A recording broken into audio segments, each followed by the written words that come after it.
Hayyee akkam jirtu kabajamoo daawwattoota chaanalii O+ hordoftoota amantii kiristaanaa mara baga du'aa ka'uu gooftaa keenya Yesuus Kiristoosiin isin ga'e jecha viidiyoo keenya har'aa irratti immoo haati manaa Hacee ayyaana Faasikaa akkamitti dabarsite isa jedhu viidiyoo ilaallee walitti deebina.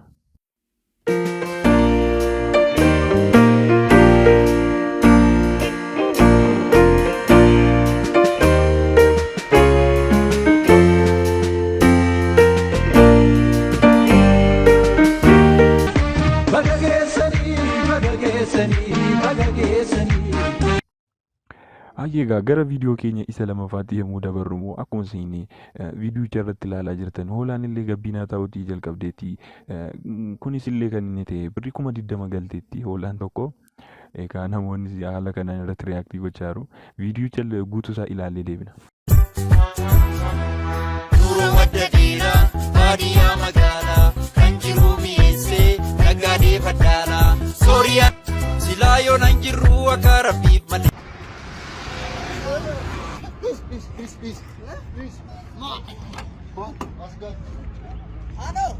At gubbaa korta.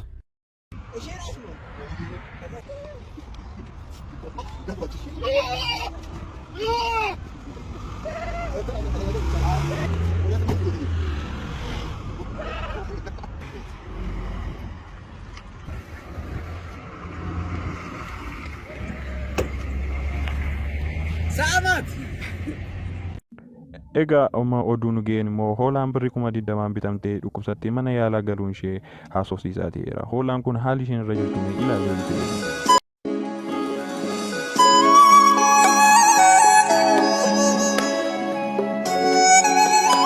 Nuni hundumattuu beekna ayyaana waggaa akkatti dabarsaa jirra ijoollee keenya. Hundumattuu beekna dhugaa rabbi nun hundumattuu beekna. Zayitiitu hin jiru waan itti naqamu.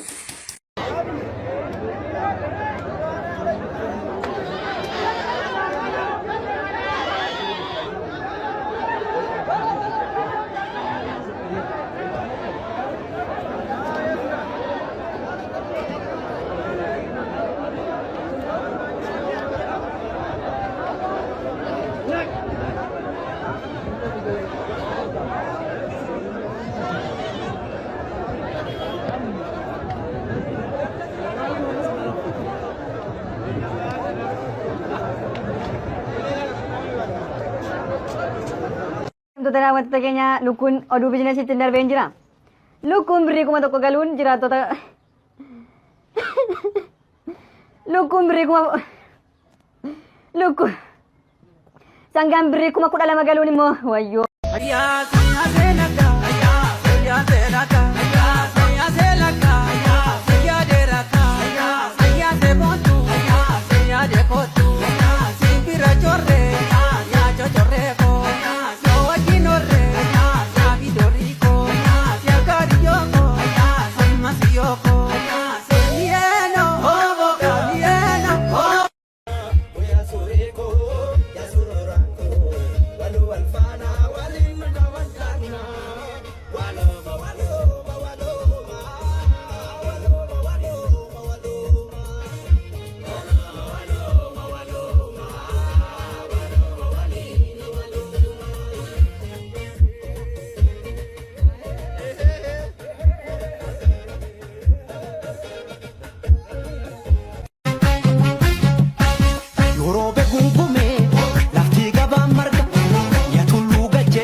Hayyigaa daawwattoota koo viidiyoon koo har'aa kana fakkaata. Yoo viidiyoo jaallatan like, share, subscribe gochuu hin dagatinaa. Yaadaaf komii qabdan immoo komentii irratti barreessaa.